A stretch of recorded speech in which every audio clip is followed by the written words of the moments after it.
Sí. Buenas tardes. Trataré de ser breve, pero no puedo empezar a hablar de la genética de poblaciones o la genómica de poblaciones, como se le ha llamado, sin destacar unos breves antecedentes que seguramente ustedes ya conocen, pero creo que son importantes para entender qué es la genómica de poblaciones. El estudio de la genética surge con los revolucionarios trabajos de Gregor Mendel en 1865, reconocidos hasta 1900. Y la revolución genómica se inicia con el descubrimiento de la doble hélice, estructura básica del ácido desoxirribonucleico, ADN, por James Watson y Francis Crick en 1953. El ADN se encuentra en todas las células del organismo y tiene la forma de un filamento o de una doble hélice de 5 trillonésimos de centímetro de ancho por 2 metros de largo, 2 metros, compuesto por secciones llamadas nucleótidos o bases nitrogenadas, que son 4 compuestos químicos: adenina, guanina, citosina y timina, que se utilizan por sus iniciales, como si fuera un hilo con cuentas. Cada base está unida a una molécula de azúcar, la desoxirribosa, y a otra de ácido fosfórico. La secuencia de nucleótidos del ADN, o sea, las diferentes partes del ADN, es lingüística, dicen algunos autores. Se puede considerar que una hebra de ADN constituye un texto escrito con un alfabeto de 4 letras. El ADN se encuentra enredado en los llamados cromosomas, que están en el núcleo de cada célula y que intervienen en su duplicación y en la formación de nuevos individuos.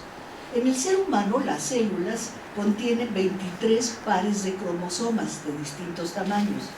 El par 23 es el sexual, 2 grandes X en las mujeres, un X y un pequeño Y en los hombres. Las células encargadas de generar a los hijos, espermatozoides y óvulos, se llaman germinales. A lo largo de esta hebra escalera espiral, no me dio tiempo de preparar el PowerPoint, pero bueno, espero que quede claro, se van ubicando los genes. Estos no son sino secciones o fragmentos del ADN, cada uno con una localización específica en la escalera. Llevan en sí la información hereditaria, pero también las instrucciones para elaborar proteínas, las cuales son la principal materia biológica de la vida. En 1990 se crea en Estados Unidos el proyecto Genoma Humano, con la cooperación de Inglaterra, Alemania, Estados Unidos, Canadá, Francia, Australia y Japón, o sea, países del primer mundo, y el programa Ethical, Legal and Social Issues, ELSI, se conoce como ELSI por estas siglas en inglés, que se llama Cuestiones Éticas, Legales y Sociales. O sea, desde el mismo momento que se crea la sociedad del genoma humano, se crea la sociedad ética. El 12 de febrero de 2001 se realiza la primera presentación de la secuencia del genoma humano por Francis Collins, director del proyecto Genoma Humano, y al mismo tiempo por Craig Venter, director de la empresa Celira Genomics. Finalmente, el 24 de abril de 2003, se da a conocer al mundo la secuencia completa del genoma humano: 3.200 millones de nucleótidos, o sea, de los fragmentos de la espiral. Y alrededor de 34.000 genes. Parece ser que hoy en estudios más recientes ha variado un poco esta cifra. Y ello abre una nueva era para las ciencias biomédicas.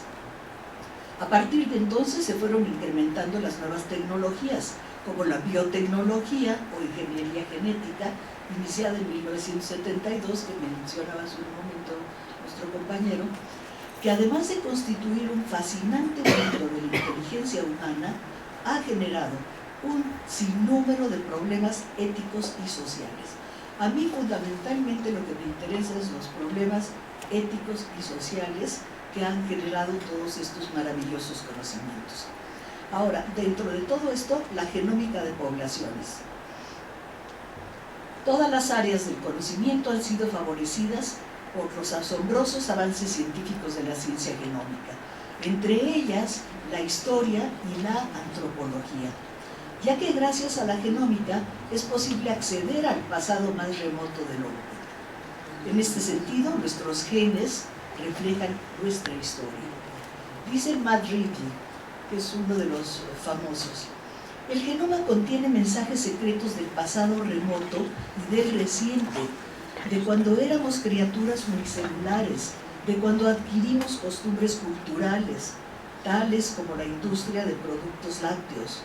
También contiene indicios de antiguos enigmas filosóficos, no menos importantes que la cuestión de si nuestras acciones están determinadas y cómo, qué es esa curiosa sensación llamada libre albedrío, dice Lee. O sea, todo eso lo contiene nuestro genoma. Así como nuestro cerebro, que bueno, aquí no hablo de eso, pero rápidamente, como nuestro cerebro ya se sabe hoy por la neurobiología que contiene desde la base del tallo cerebral a los primeros reptiles, a los mamíferos, o sea, toda la evolución que llegó hasta el Homo sapiens sapiens, toda esa evolución la traemos contenida en el tronco cerebral. O sea, traemos todos nuestros ancestros. Igual en nuestro genoma están todos nuestros ancestros humanos. Bueno, la meta de la genómica de poblaciones es determinar cómo 4 factores básicos han generado patrones de diversidad genética entre las poblaciones. Primero, la mutación o error en el proceso de copia de cada célula. O sea, cada célula se está constantemente copiando, ¿no? Entonces, cuando hay una mutación o un error, es uno de los aspectos. Esta mutación se transmite a la descendencia. El segundo aspecto es la deriva genética, que es la fluctuación al azar de la frecuencia de los genes de una generación a otra. Aquí al azar, porque no se sabe exactamente la causa. La tercera es el flujo genético, que es la influencia de unos pueblos en otros por movimientos y migraciones. Y cuarto, la selección natural.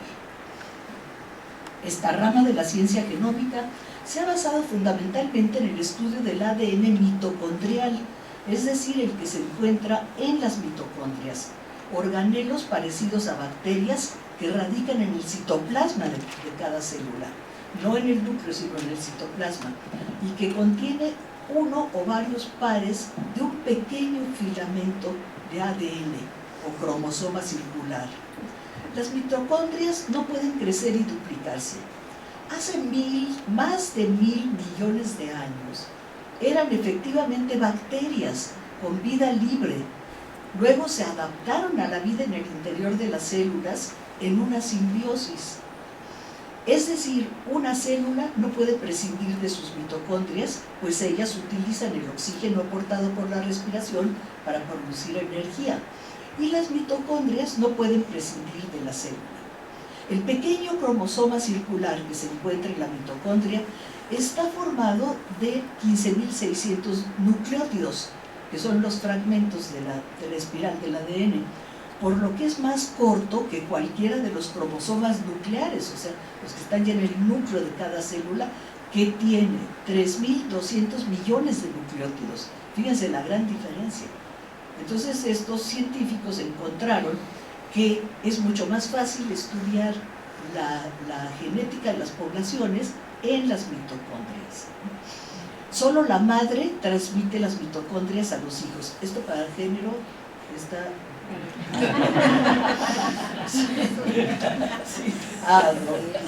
No. Y puede haber mutaciones, es decir, que uno de esos nucleótidos sea sustituido por otro. A partir de ese momento, todos los hijos de esa madre tendrán esa mutación. Y cuando en sus cromosomas se produzca otra mutación, ella la va a heredar a las hijas. Solo es por herencia femenina.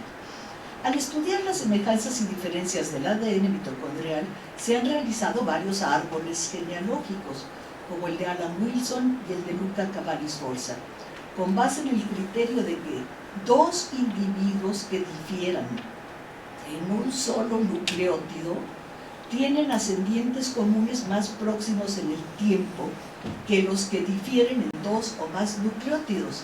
Aquí está la cuestión de la temporalidad, ¿no?, que es lo importante en esta rama. El número de mutaciones que diferencian a dos individuos aumenta a razón del tiempo transcurrido desde el último antepasado común, es decir, a mayor diferenciación, mayor antigüedad.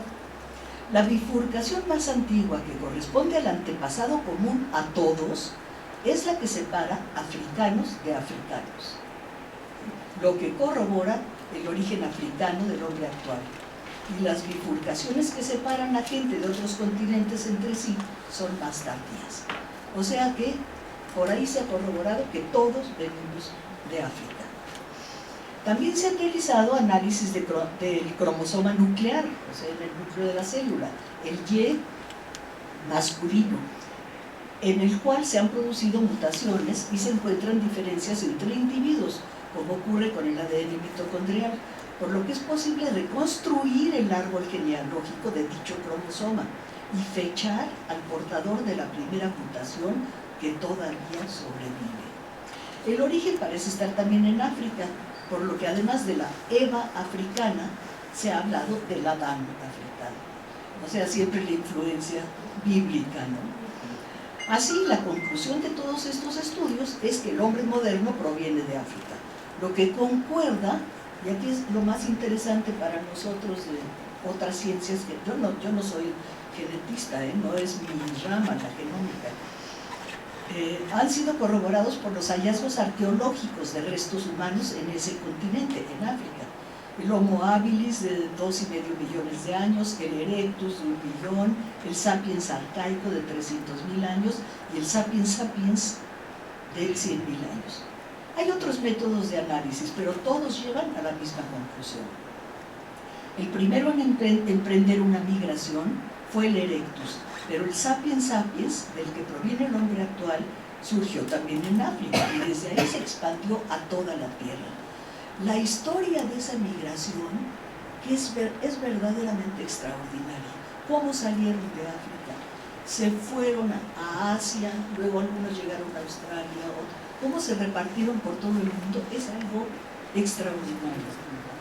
Estas investigaciones han sido realizadas por varios científicos en más de 1.800 pueblos aborígenes de todo el orbe y han esbozado las afinidades y diferencias genéticas entre los distintos pueblos del mundo, así como sus relaciones, migraciones y evolución histórica. Pero la genética de poblaciones ha sido cultivada de manera sobresaliente por Luca Cavalli-Sforza, al lado de Paolo Menozzi y Alberto Piazza. Cavalli-Sforza, actualmente profesor emérito de la Universidad de Stanford, claro, todo lo ha desarrollado en Estados Unidos, ha dedicado más de 40 años a la investigación sobre la evolución de las poblaciones humanas. Este científico ha realizado la lectura de la dotación genética utilizando datos aportados, esto es otra cosa muy interesante para nosotros, por la arqueología, la lingüística, la antropología, la historia, la demografía y la estadística. O sea, él se dio cuenta de que la multidisciplina era básica. Cito un fragmento de él.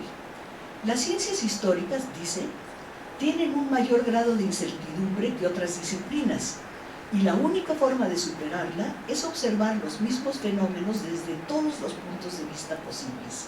Este es el motivo por el que trato de estudiar la evolución humana, no solo en el plano biológico, sino también en el arqueológico, cultural, lingüístico, etc.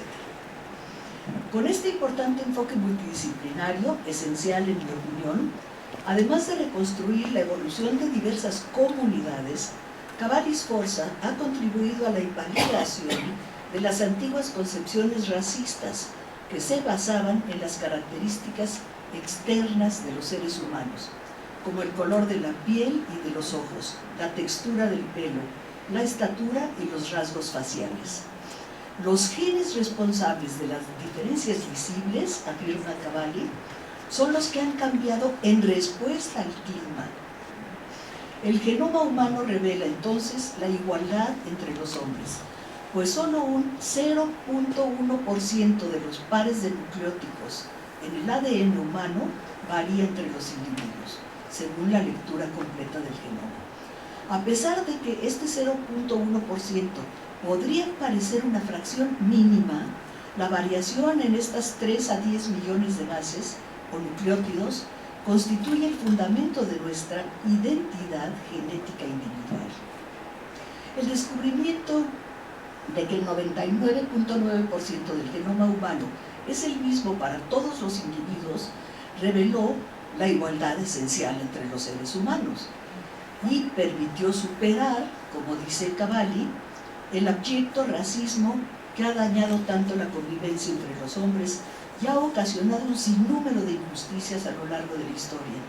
La confusión, las grandes tragedias y las crueldades a que ha dado lugar la diversidad racial en el mundo son, en palabras de Macbeth, una historia contada por un idiota, llena de griterío y de furia, que no significa nada. La ciencia genómica estableció así que no hay ningún fundamento biológico en el que se sustente el concepto de raza. La diferencia entre los individuos se debe a pequeñas modificaciones del genoma, llamadas polimorfismos, que consisten en la sustitución de un nucleótido por otro. Y hay algunos polimorfismos que afectan algunos trazos fenotípicos, de ahí las diferencias visibles entre los individuos. Así, la ciencia que penetraba en las profundidades del genotipo, o sea, el patrimonio genético de un individuo, descubría una realidad que desmentía lo que los ojos veían. Por tanto, somos intrínsecamente iguales y no somos iguales al mismo tiempo. O sea, hay que aceptar que somos y no somos, no las dicotomías absolutas. Y las diferencias biológicas no implican jerarquía de ninguna clase. Hay desigualdades de poblaciones, de grupos, de individuos, así como hay una igualdad fundamental, básica, la de la especie humana. Después de este proyecto, se creó el del HapMap, o mapa de haplotipos, del que ya no hablaré aquí, porque es un proyecto mucho más complicado, que ha estudiado a miles de poblaciones y que hasta la actualidad está trabajando. Pero me interesaba destacar el de Cavalli Sforza por lo que despertó. Y ahora entro a los dilemas éticos. Para la realización de este, que se llama Proyecto sobre la diversidad del genoma humano, se crearon protocolos éticos que guiaran la recolección de las muestras con base en 3 lineamientos. Consentimiento informado, que es lo que le hacen a uno firmar en un hospital cuando lo van a operar, por letritas chiquititas que nadie lee y uno firma. Bueno, entonces, el consentimiento informado, respeto por la cultura de las poblaciones partícipes y acatamiento de las normas internacionales sobre derechos humanos. Ahí están todas las declaraciones de los derechos humanos, incluyendo la Declaración de los Pueblos Indígenas, de los Derechos de los Pueblos Indígenas, que es la más reciente.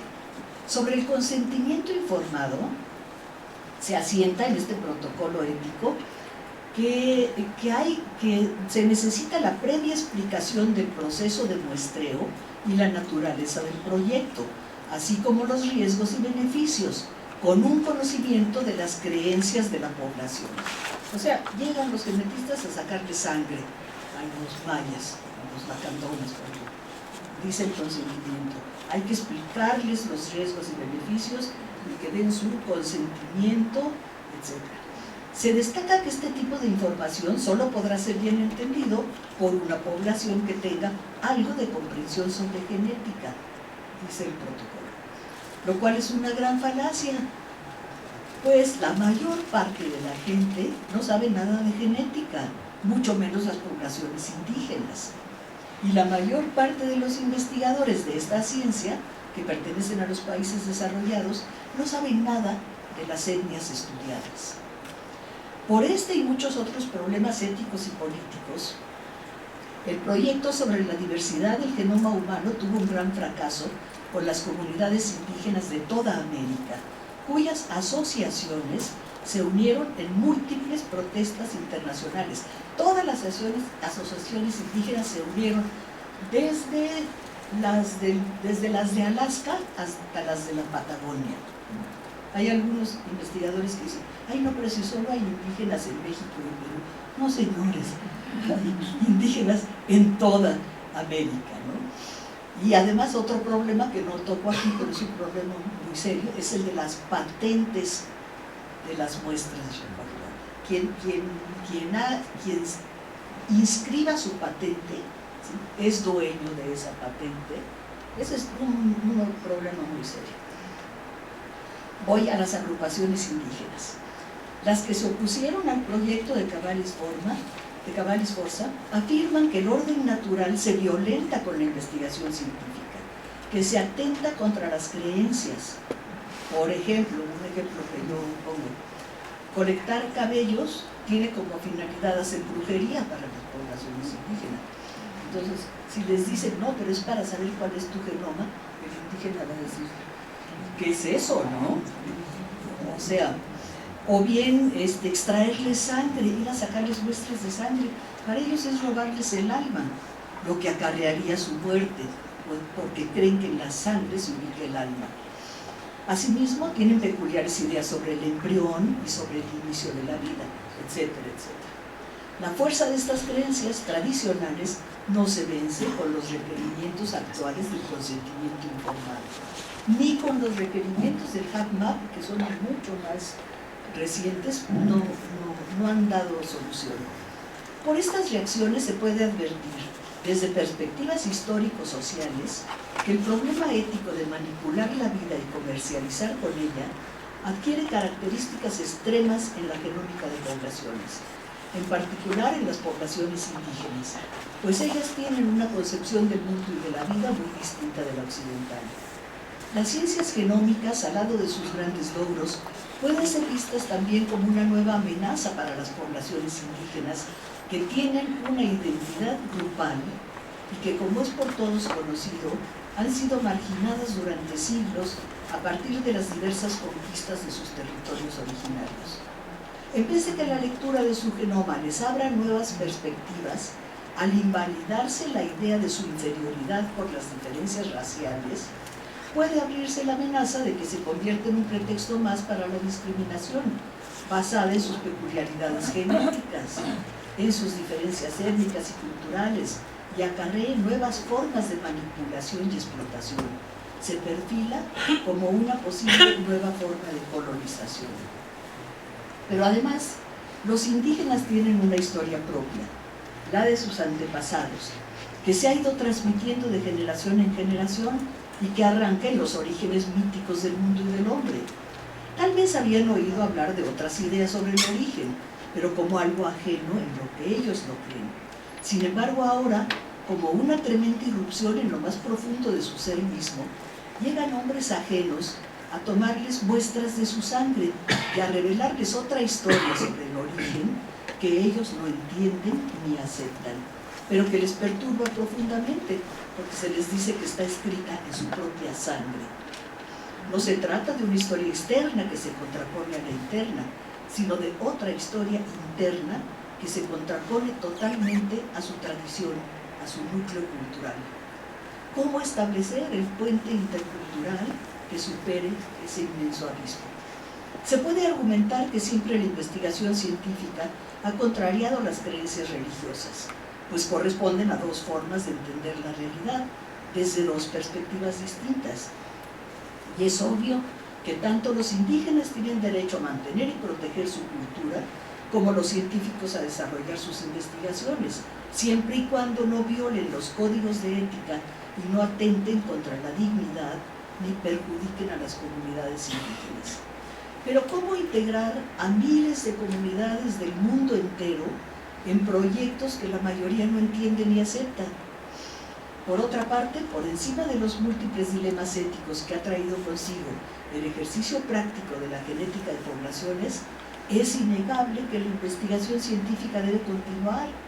y con ella las promesas de beneficio para la diversidad poblacional, como es la curación de las enfermedades.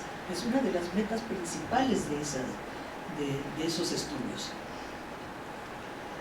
Pero no puede aislarse del contexto social y cultural y humano en el que está inscrita, y que sus obras deben ser dirigidas a beneficiar a los seres humanos, respetando la diversidad y a favorecer a la vida en general. Se trata de conjugar la libertad de investigación con los fines y valores éticos y jurídicos que rigen los derechos humanos. Por lo menos eso es lo que tenemos. Por ello, repito, filósofos, historiadores y antropólogos no pueden ya estar al margen de estos conocimientos, que también permiten entender, eso es ciertísimo, semejanzas en creencias, mitos y otras creaciones culturales. Las humanidades y las ciencias sociales no pueden permanecer indiferentes y ajenas al desarrollo científico y tecnológico, ni simplemente rechazarlo. Por lo contrario, han de reconocer su enorme responsabilidad ética, la necesidad de aproximarse a los nuevos hallazgos e interrogantes que plantean las ciencias biomédicas, no solo para dar cuenta de la gran magnitud del cambio histórico que se está produciendo con el avance de las ciencias y las técnicas de la vida, en donde la genética tiene un sitio principal, sino también para colaborar con ellas hacia la meta de lograr beneficios vitales para los seres humanos. Y en la base de toda esta problemática está el hecho insoslayable, esto es esencial, de que la diversidad de la vida humana no solo se da por los genes, sino también por la cultura. Así, el respeto por la vida del hombre ha de ir más allá de la veneración a la vida en general. Es fundamentalmente respeto por su diversidad biológica, al mismo tiempo que por su dignidad y su diversidad cultural.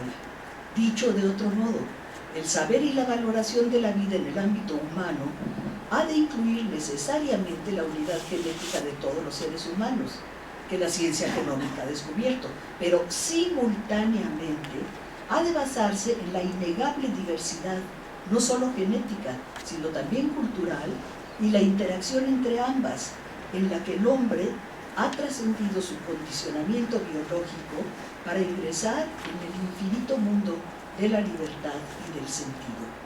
La genética y la cultura son dos evoluciones paralelas que interactúan constantemente, aunque a veces es mucho más lenta la evolución genética que la evolución cultural, pero las dos están evolucionando y no existen la una sin la otra.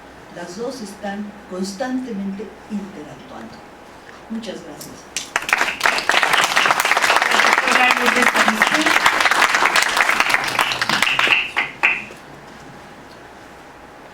Bien, buenas tardes. Me da muchísimo gusto estar en una sesión en donde hay así, mucha rapidez, el planteamiento de muchos problemas que tenemos que empezar a pensar para poder entender el nuevo mundo que se nos viene encima, como muy bien nos describió Raúl.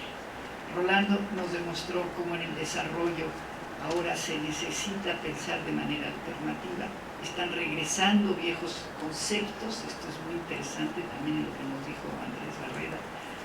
Y ahora tenemos lo que parecería un campo muy distinto, la genética, la ciencia cognitiva, pero en realidad en lo que planteó mucho Raúl,